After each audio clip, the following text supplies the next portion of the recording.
त्र्यंबकेश्वर मंदिर, जो कि 12 ज्योतिर्लिंगों में से 8वां ज्योतिर्लिंग माना जाता है।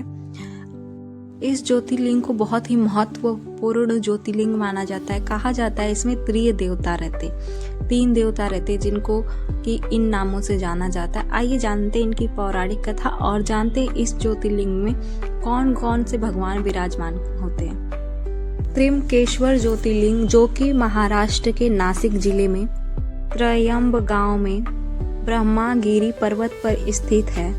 गौतम ऋषि और भगवान शिव की कथा।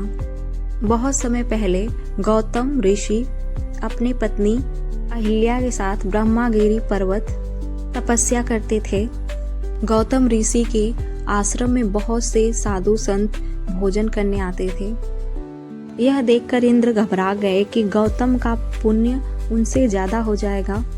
इंद्र ने छल से गौतम पे पाप का आरोप लगाया।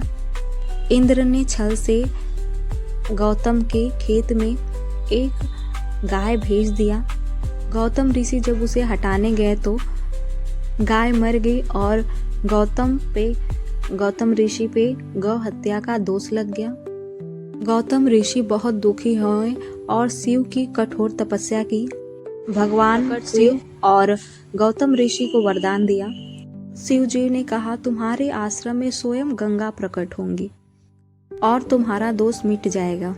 गौतम ऋषि ने गंगा माँ से पृथ्वी पे आने के लिए प्रार्थना और गंगा माँ तैयार हो गई। बोली, मैं तभी आऊंगी जब शिव स्वयं मार्ग दिखाएंगे। तब भगवान शिव ने अपने तीनों मुखों से जल प्रवाहित किया। उसी जल धारा से गौतम ऋषि का दोष नष्ट हुआ।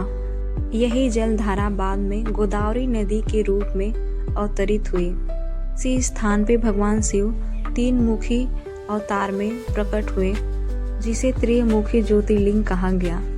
इसीलिए इस मंदिर का नाम त्र्यंबकेश्वर मंदिर पड़ा, क्योंकि ये ज्योतिर्लिंग अन्य ज्योतिर्लिंगों से अलग है। इसका स्वरूप 3 लिंगों जो कि दर्शाता है ब्रह्मा विष्णु महेश, यानी तीनों देवताओं का स्वरूप। इन देवताओं का स्वरूप होने के कारण इसे त्र्यंबकेश्वर ज्योतिर्लिंग कहा जाता है। कहा जाता है कि इसमें 3 देवता अवतरित है, ब्रह्मा जी, विष्णु, महेश